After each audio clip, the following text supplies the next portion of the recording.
In the last one of these films, I was standing on a warm morning, Santa Barbara Beach. It seems a far cry from where we are here today, the top of an old volcano in the middle of Edinburgh, Scotland. It's bloody freezing too. But thanks for coming back, and thanks for saying you wanted a day two. If you haven't seen the first film, it's linked above and below in the comments. I have to say, I approached today with a degree of trepidation. As you may or may not remember, I'm not formally trained as a composer of the orchestral variety and have used technology to kind of bypass the conservatoire education.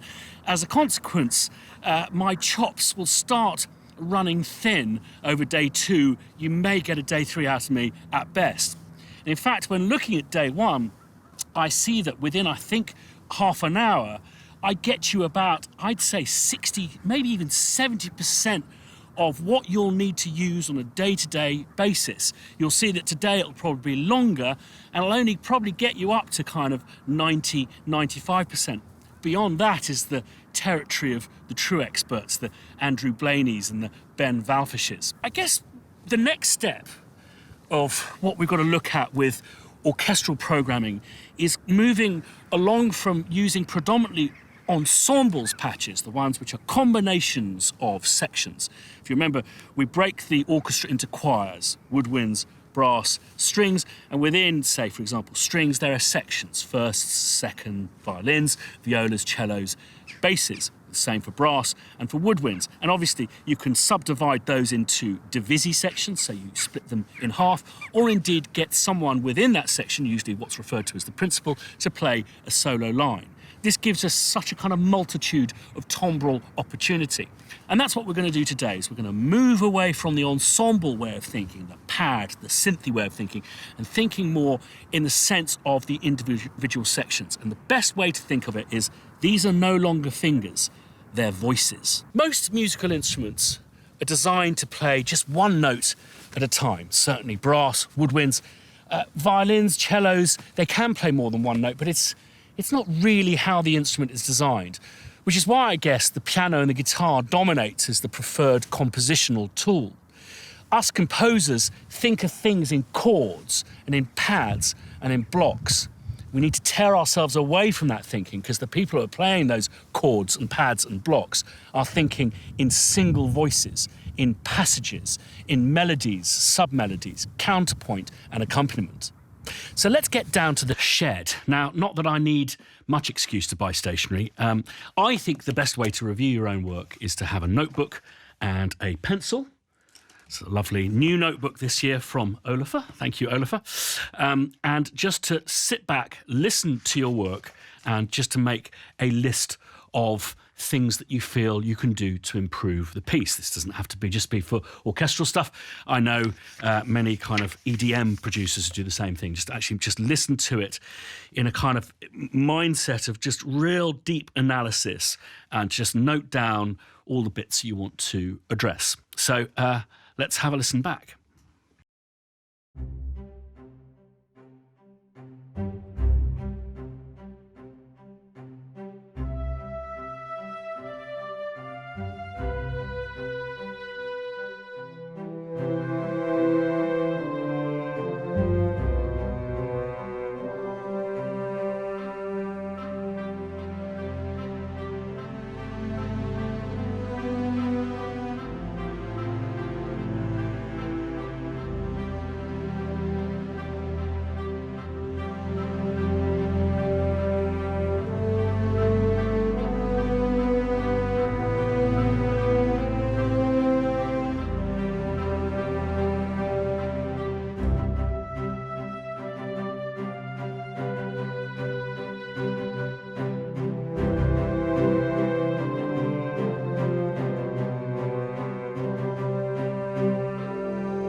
Right, so I have a list of 10, 11 things. The great thing about having a set of notes like this is it suddenly goes from, the daunting task of making a track sound better to just a simple list of to-dos which you can cross off. And I think that the minute we get away from the kind of artistry of what we do and break it down into kind of these more kind of craft components, it's a lot less daunting. So these really are kind of aid memoirs for me. They're not kind of assistance notes, so they're real, like, it's mega shorthand. So opening staccatos are boring. The opening winds, I want to split them up into individual voices, and I think that should be a cor anglais. I think the entry of the low winds is as I've said here. The strings, I'm going to split them off into their separate voices, I mentioned up on the volcano, and use legatos there. When the wind staccatos start, I'm going to do something a lot more interesting there, again, breaking them into the separate voices, and I'm going to introduce some piccolo flowers. Around bar 9-ish, put some kind of brass, a counterpoint in, probably a horn line. It goes to kind of a military bit, so I might embrace that and introduce another choir of the orchestra. I'll get back there in a minute. And then I'm going to cut and paste the wind stuff that I do previously to the last bit. Possible top line in trumpet for the climax. And then I'm going to return back to an individual wind instrument at the end. And the final thing is, at points I find it drags, and, something I think that we forget in this day and age is that a form of expression, certainly within an orchestra, is not just soft and quiet and vibrato and non-vibrato and the various different colours, the various choirs you can use in the orchestra. It's also tempo. So there are points where I feel that we can quite happily speed up, slow down, ebb and flow. And I feel that the use of tempo as a means of expression is something that is being lost on this kind of age of working everything to a click. So that'll probably be the last thing I do, along with just a little bit of tidying up and maybe just a couple of pointers of how I get the stuff to mix together a little bit better. But first things first, there's no beating around the bush here. In order to get really realistic sounding, emotive, orchestral mock-ups, you really have to go into the individual sections. If you recall, with the strings, we used the whole kind of ensemble, some high strings, some low strings, the whole symphonic string choir. It's time to go into the individual sections, so we need to basically split up our pad parts into separate voices. You have to imagine these, as I said before, as voices, not fingers. It's not as daunting as it sounds because the rules are quite simple.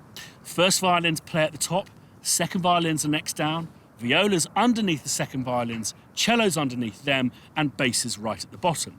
Now, they can play higher and their harmonies or voices can cross, but it's kind of scorned upon. And if you were to do an orchestral session, often an arm would go up. Is it right that I'm going above the section above me?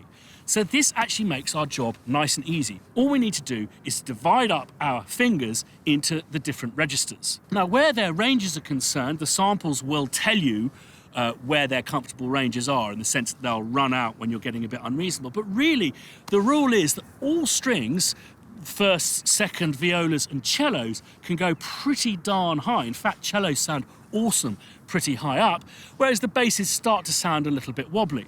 Where their lower ranges are concerned, you'll just simply run out of neck. So it's physically impossible for the note to go any lower than what the sample set states. So first things first is, because there's always a chance we'll make a total Horlicks of this, let's save this down as an easily recognisable day 2.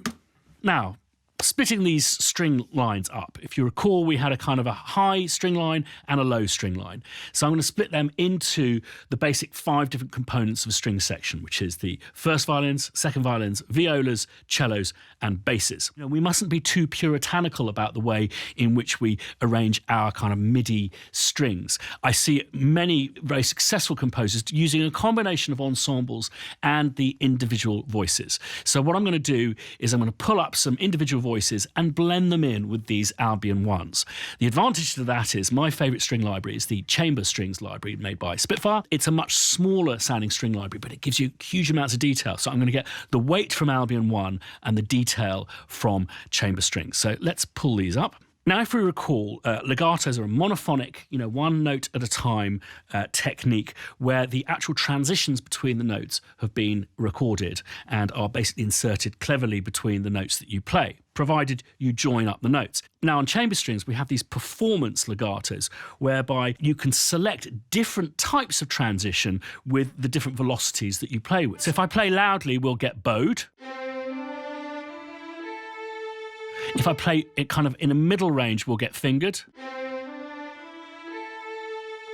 And then if I play really, really softly, we'll get a portamento transition, which is absolutely fantastic.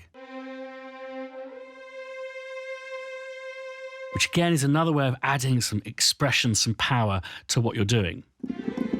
And it also, if you do stuff fast, it'll do runs for you as well. Quite clever. Anyway, let's just get down to the business of basically separating out these string parts into their different voicings. And it really is quite straightforward. So I've merged those two parts together, copied it down here. Let's mute that for the time being. And what I'm going to do is, because in the higher strings, we've got the three different sections. We've got the firsts, seconds, and violas. So basically just copying all the parts across, and we want to look at the violins. Now basically this is only a two-part harmony, so what I'm going to have is the firsts and the seconds playing this line. So I'm just going to get rid of the violas there, and then you'll see the violas, it all goes up an octave. The violas can come out there, but then it's in octaves. So what I'm going to do for the first is just literally delete the seconds. And then we go to the next one, and again we're doubling on the seconds, and we've already got these. Take those out, take the violas out, and then poor old violas with these very boring lines, but that is quite a common kind of thing you'll find with violas. They tend to play the middle parts, where the harmonies don't move as much. There we go. Excellent. So I'm just going to mute these. And the other thing, I should have done this before, sorry, when I copied them up, is just remove all of the automation data. The real magic of separating things off into their individual voices is you can get each voice to express itself slightly different from the other. They're all playing together, they're all in tune, but by not duplicating, you suddenly create more kind of beautiful chaos within what's going on. The other thing I want to do is just make sure that everything is joined up. So I'm just going to do this, except for those two. Just going to hit legato and then take that one out as well. Just make sure they're all overlapping. And then let's listen to the style of legatos we're going to use here. So.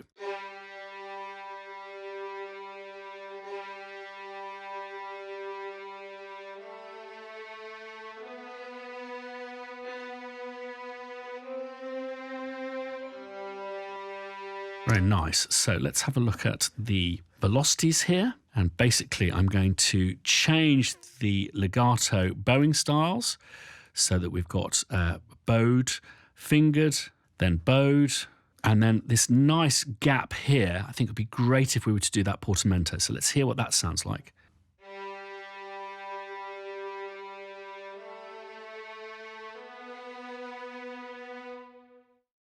So that's interesting. So basically this part is actually should be in a viola because it drops beneath the violin range. So that's actually going to be a nice bit of crosstalk between the sections. So I'm just going to take that out for now.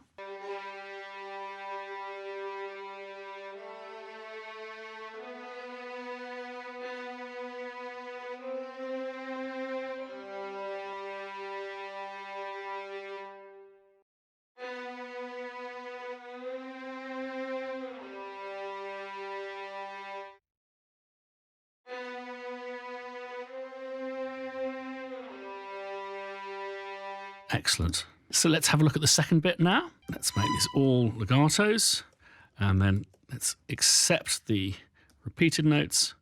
Let's just cross these over. So then we want to re-record the controller information there so that the violin behaves as its own voice with its own kind of independent expression from the rest of the band. So what I'm going to do is I'm going to bring the rest of the track in and see if I can just kind of meld that into the rest of what's going on using a combination of expression and dynamic control here. Okay, let's go to the next bit.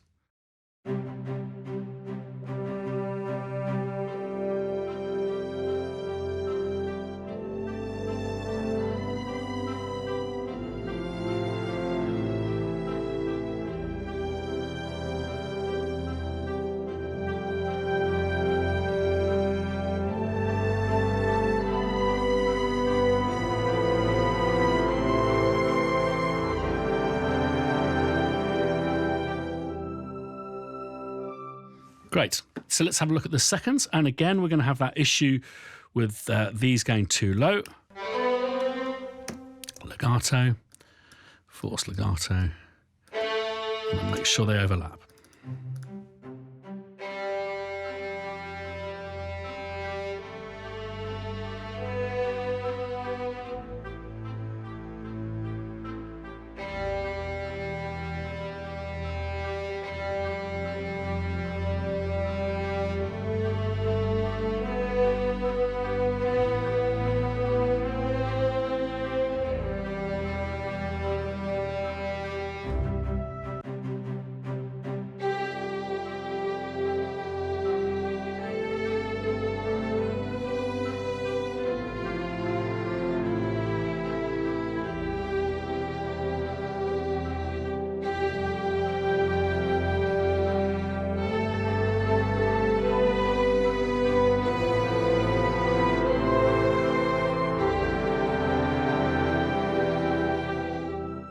Just need to legato these up as well. And let's record the modulation and expression for that one. Just going to unmute the first so we can really merge them together.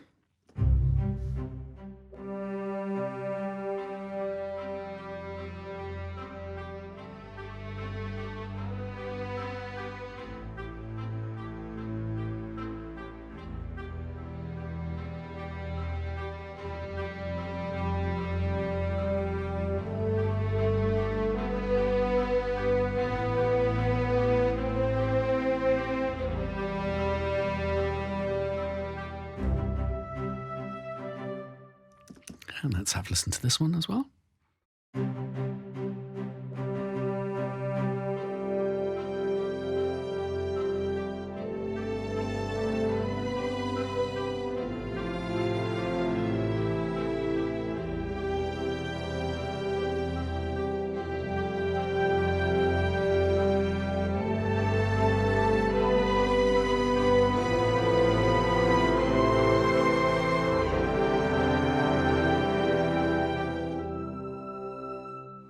Great. I think we're just losing a little bit too much of the firsts at this transition point here. So I'm just going to take that controller maneuver back. Okay, and then let's have a look at these violas.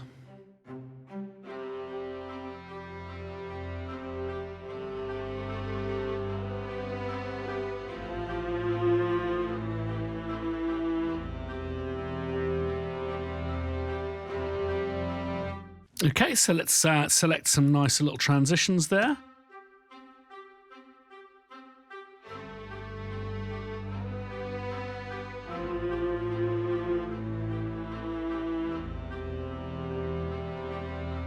Okay, so we've really got to push that out, keep it nice, and it's it's an accompanying note up until that point, these 2 points here where it really needs to come out. So let's record the MIDI automation for that now.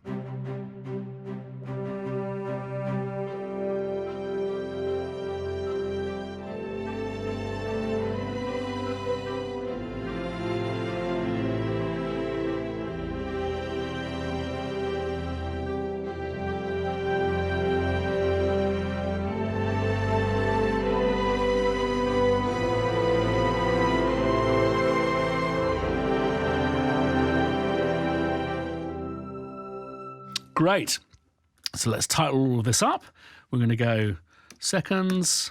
The short for viola is VAS. And then we're going to do exactly the same thing. I'm just going to duplicate this track for the cellos and for the basses. Let's copy those and let's stick those together. I'm not going to make the same mistake twice. I'm going to get rid of all of the automation data before copying it across down to the basses. And then let's go cellos there and basses there. Awesome. And just copy that down.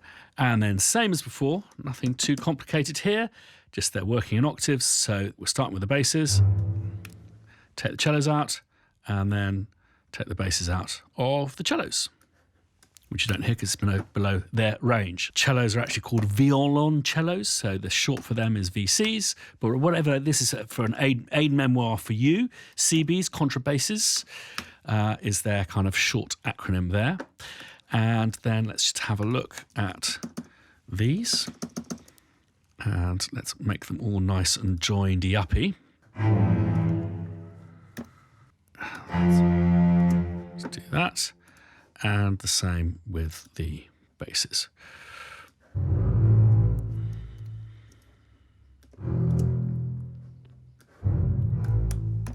As simple as that. Okay, so let's have a listen to the cellos.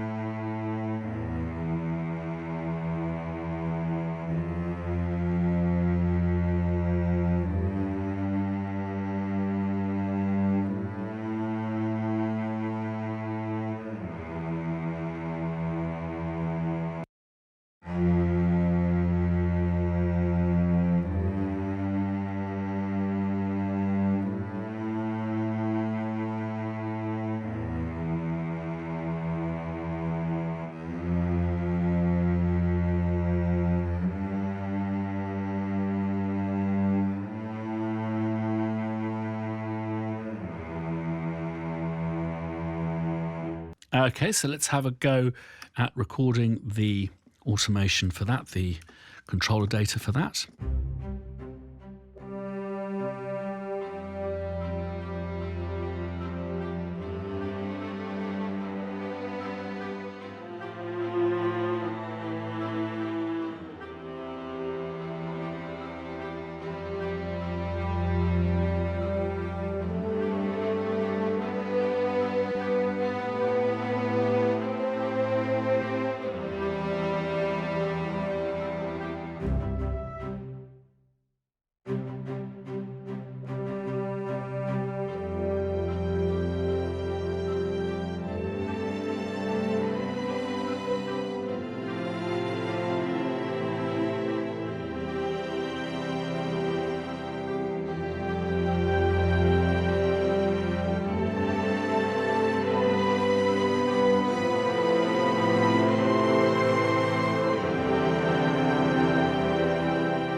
Great, and then finally the basses.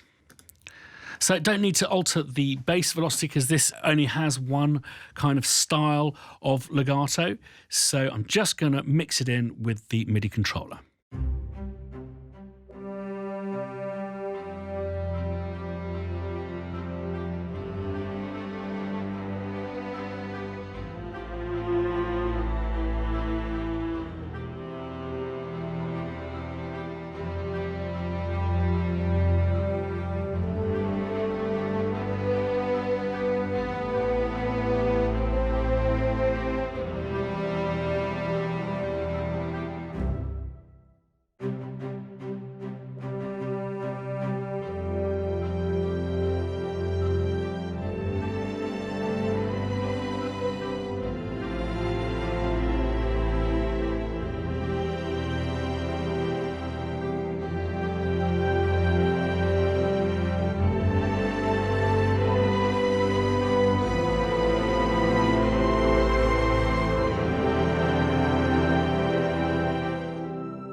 Brilliant.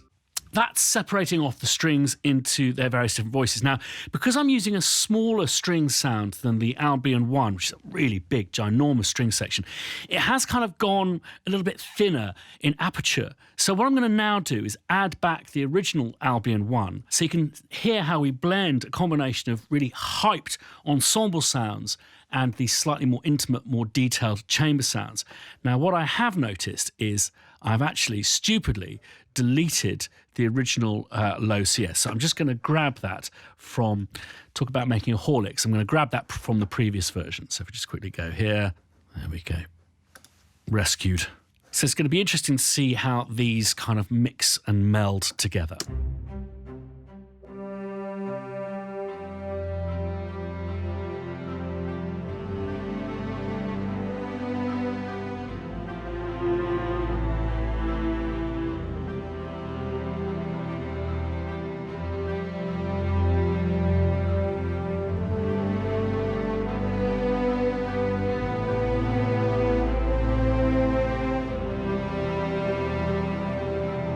Great, sounding really kind of rich, powerful, emotional.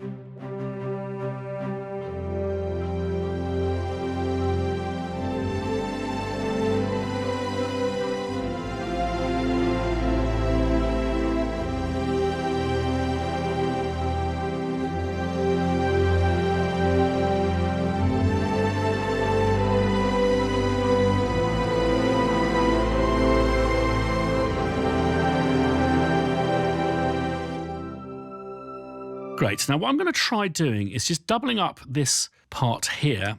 Not entirely convinced by the sounds of the violas on their own.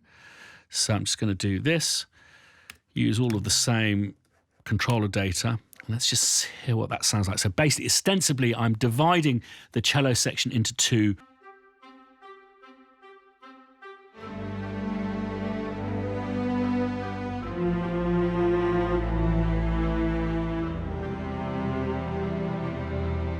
Just jumps out a little bit too much now.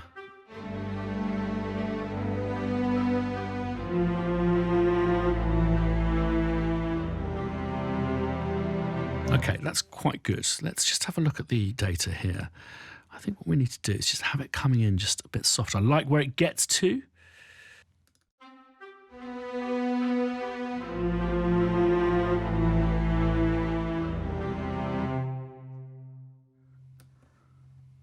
Both the violas and the cellos.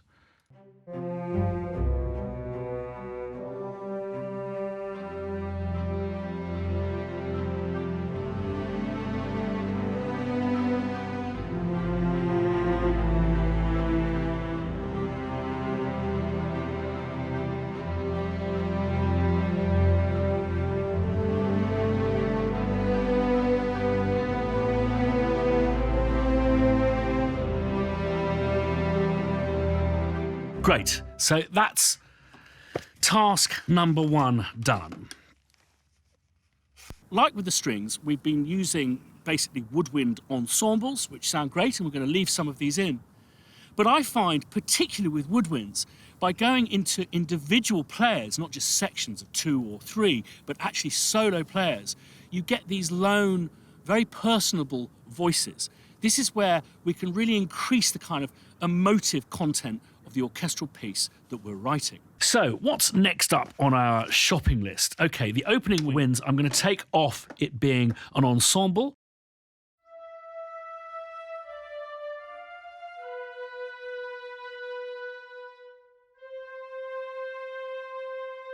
Okay, I took a breath there. I think that they'd be actually fine with that. But let's just take it off the ensemble, and I'm going to call up a thing called a cor anglais. Cor anglais just sounds so beautiful, both in samples but also in movies.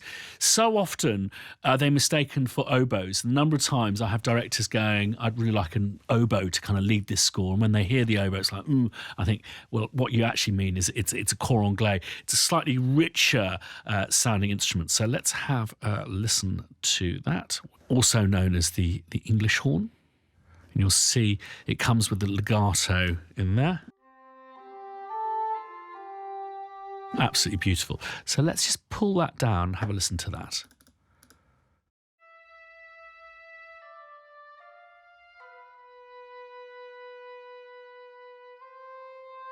Absolutely beautiful. I'm just going to make the entry just a little bit quieter.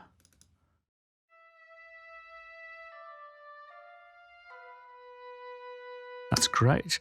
And then just this last bit here might be a little bit high, but let's have a look. Okay, so let's split that. Copy that down here. Okay, so what we'll need to do is find another instrument for that, cor anglais. And I think maybe what we can do is use the piccolo. It might be quite fun when played solo. These are absolute little beasts, little bastards, the piccolo. But when played kind of gently, they can actually have a slightly tin whistly feel to them, which is quite nice. So let's have a listen to that first.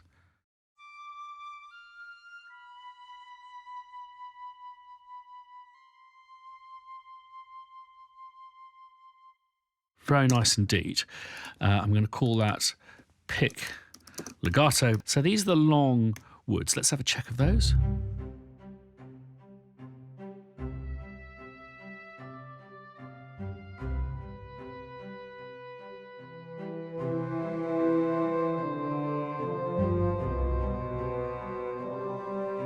Okay, so conversely with these come in at a really odd point because we took that breath before, so I'm going to alter that. But also another great sound is our bassoon. So let's have a go on that. Bassoon solo.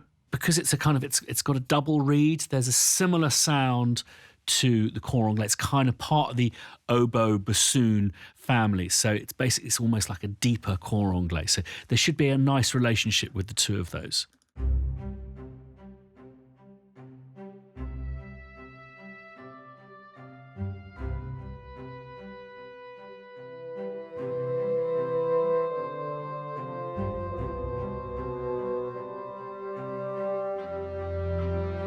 I actually don't mind that entry now that it's a lot kind of softer. I'm just going to balance that a little bit. I think maybe the cor anglais could simply come up a bit. And I'm just going to try one experiment. I'm just going to see what the cor anglais sounds like down an octave against the piccolo, or maybe even down 2 octaves.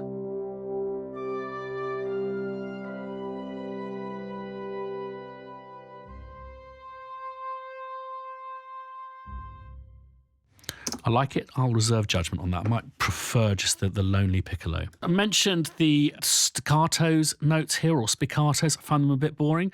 So what I'm actually going to do is pull up some of these chamber shorts to just basically produce a little bit of kind of harmonic interest, almost like some kind of echo. So let's have a go at that. I'm just going to go here, and I'm going to go to the chamber strings and actually use the ensembles. We'll have a slightly smaller sound than the Albions. Nice, let's just see what these sound like. Slightly softer. We may actually make them just a little bit more distant.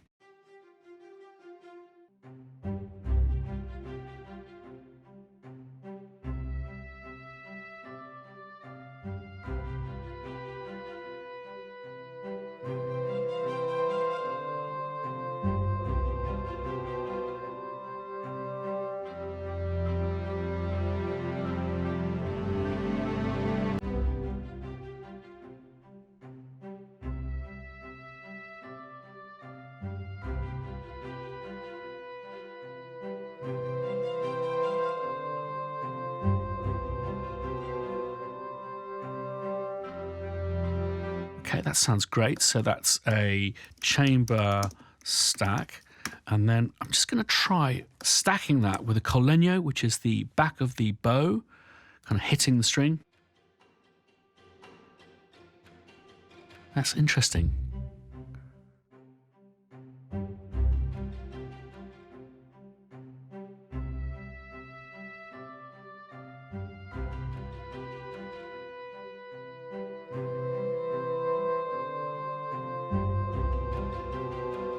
Just going to try a couple of, again, I'm not trained, so I'm just basically trying stuff out in my own head. I'm just going to try another woodwind sound there to play that really interesting line there. Let's start with the bassoon and see if that's not an interesting...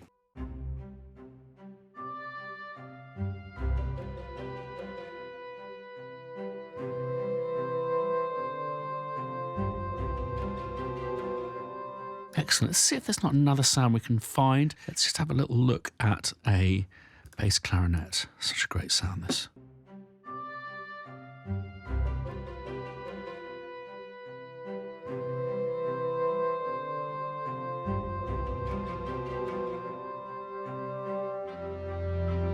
Great, makes it a lot more interesting at the beginning there. So, opening stacks, boring, ticked off. Now, this next section, I really want to arrange up these woodwinds. So, currently we've got them in an ensemble. So that's a mixture of oboes, flutes, and clarinets. So let's actually just create tracks with those 3 different elements in and see if we just make this part just that little bit more interesting. Maybe take influence from that that we've just done. So let's go flutes, shorts there, and then oboes. And I'm going for the section, so 2 players, not just the one, so it feels like a section, not just a soloist. Oboe. And finally, clarinets. Now, woodwinds don't operate necessarily like strings. Within the kind of the discipline of, say, flutes, piccolos, alto flutes, bass flutes, the register is key, I guess. I mean, often I will maybe get a bass clarinet to play in a clarinet range because it has a richer sound. But the rules of where they position themselves aren't as hard and fast as, say, with first, second violins, violas, that kind of stuff. So let's just label that. So we've got flutes. Let's get them all on the shorts. It's all about the shorts.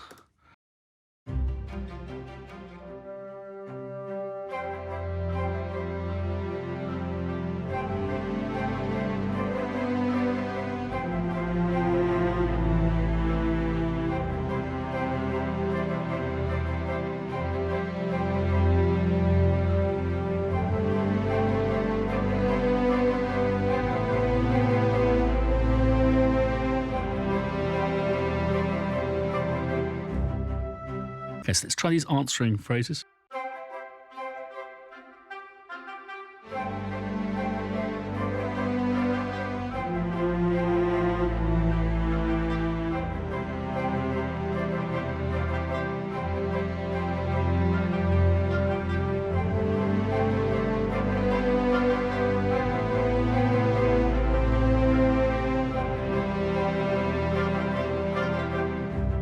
Okay, and then I'm just going to harmonise.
Okay, just going to bring the flutes forward. They have slightly more, you've got to play slightly more behind the beat, or ahead of the beat rather, for them to kind of sound. So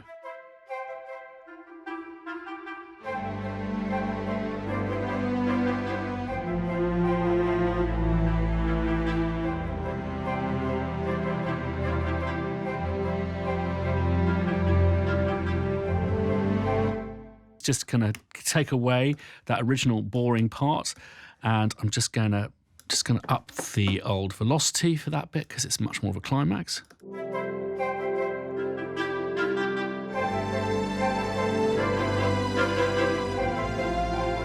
Okay, so that's that crossed off. And like we did with the strings and the woodwinds, let's have a look at kind of individual voicing of the brass. I want to find a new kind of counterpoint part here, and there's no better or more regal instrument than a horn, or a horn section, a small one. They, for me, are like the cellos of the brass section, incredibly versatile, dynamic, with an incredible range in the right hands.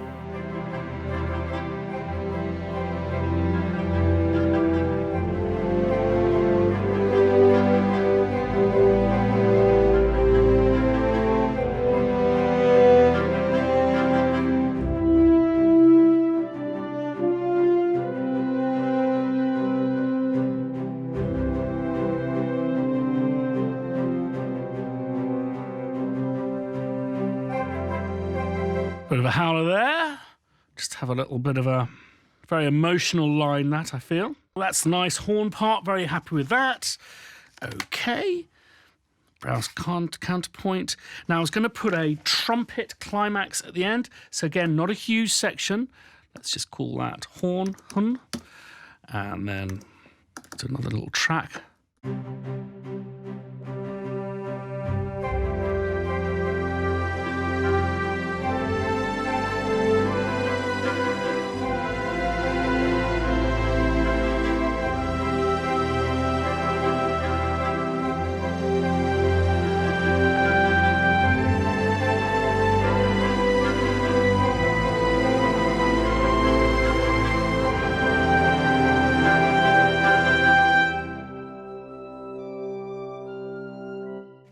thing to tick off. Very nice. So I've been speaking of choirs, the choirs of the orchestra, the brass, the woodwinds, the strings. There is, of course, a fourth. It doesn't have to be a big section, this one. It can be just one person, it can be four. But it doesn't half make a racket. Talking, of course, about percussion. And for me, the way I imagine percussion within an orchestral context is it's your punctuation marks. It's a bit of kind of maybe making stuff in bold, underlying, that kind of stuff. So you'll hear some of these bits, it certainly needs to be like marked a little bit more. Some of these bits are what I refer to as sounding a little bit lumpy. So percussion can really help us kind of smooth through, help the audience understand the dramatic markers of the different sections. So let's just have a look first at the very obvious section, which is this slightly militaristic one. We're just going to put a little kind of, I don't think I'm going to put a snare in there because it immediately has this kind of imperial quality. But there's this technique with a tom where you can play on the sides with a stick, which I just think is nice, just to bring out a little bit of definition there. And then we'll look at other areas where we can do some other stuff.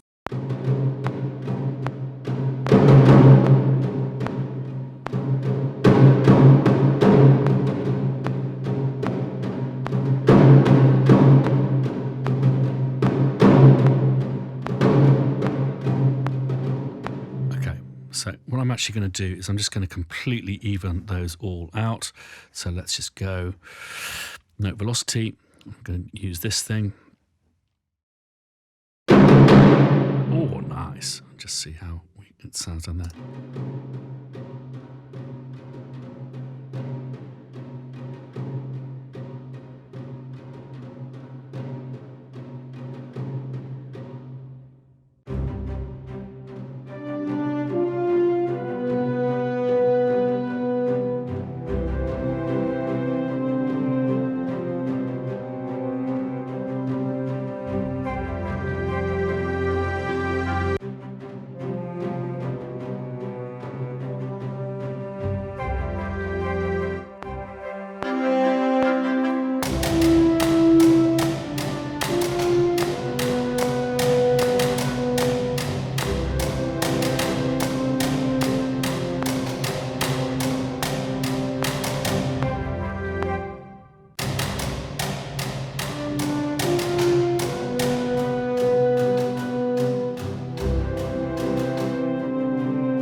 Let's have a listen to maybe a nice cymbal swipe here.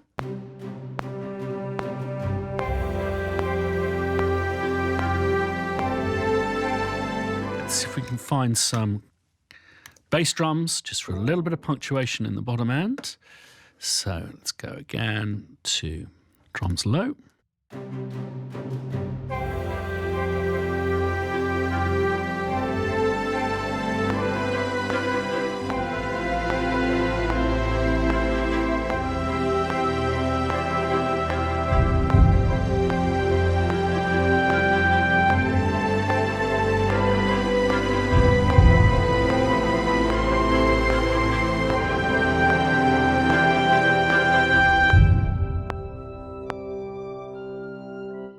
And just put another one of those nice cymbals here.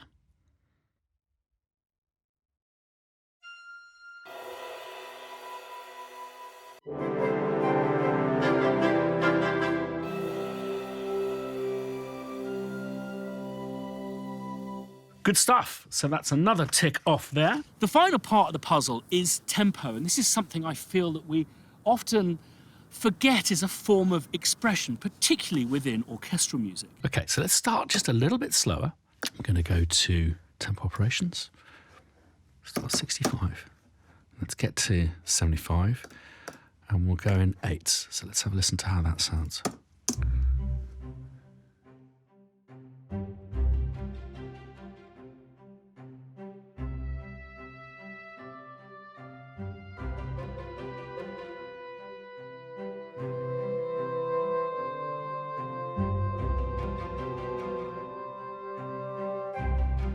I'm going to go back down again to 70, so 75 to maybe 72. There. And we'll get back up to 75 very quickly. 72, back to 75. And then as we move on here, I'm going to start getting much more excited. So let's have a listen.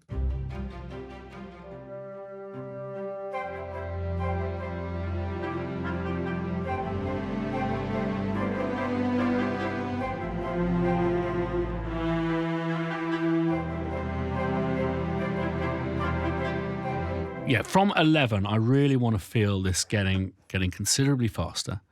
Not considerably, but a smidge. So 75, let's get up to 82.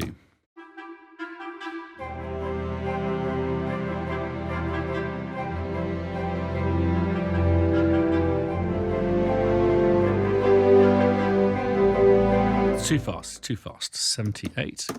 But you can feel the passion. And then we're going to come right back down again. 78, back down, I'd say to even maybe 70.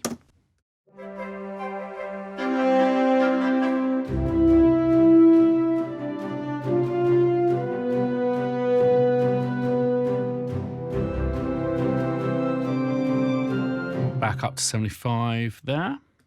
So we're getting 70, 75, apply. Let's just repeat this thing again. So we get 75 to 78, and we'll find a way of getting back down, possibly here, maybe a bar and a half, 78, back down to a leisurely 70 there. And I think that's pretty good for a second pass for today. Okay, I think it's really important to kind of pause at this point before we play this track down to talk about how I've made this film. I'm running probably at about 3 times the comfortable pace that I'd like to run at. I think as I've proven today that just being able to actually do something, leave it, come back, reflect is an important part of the process. But in order to kind of keep things motoring along for you so you're not spending a day watching this, I'm working at quite a pace. Also, what we've decided to do is we've not include any of my mistakes. So basically, I'm giving you all of the final takes, the takes that I'm happy with. And believe you me, sometimes I'm having 8 or 9 goes. I think it's just important to say that so you don't feel that somehow kind of magically this stuff is spouting out of my fingers. Most of what I do is just kind of mess around and fiddle around. You start learning the sounds and the way that these instruments can kind of operate. You'll hear things that are familiar. You would have heard something by Mozart years back and you go, oh, that's how he combined that instrument to make that sound. That's interesting.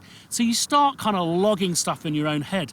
But most of the time, it's just me kind of making mistakes, and when they stop sounding like mistakes, I tend to leave them in.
So I think the key take home from today is, again, this is a voyage of discovery for you. I don't want to make too many of these videos because I don't want you to be locked into the way that I work. It's all about finding a workflow that works for you.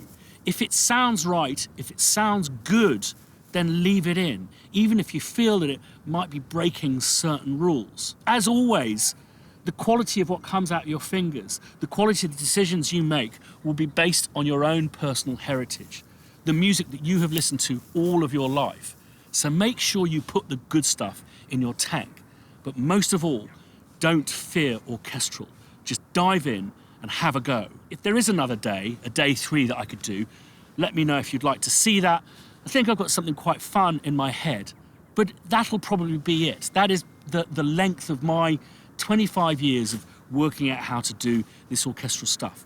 It's not rocket science. It just takes a bit of practice.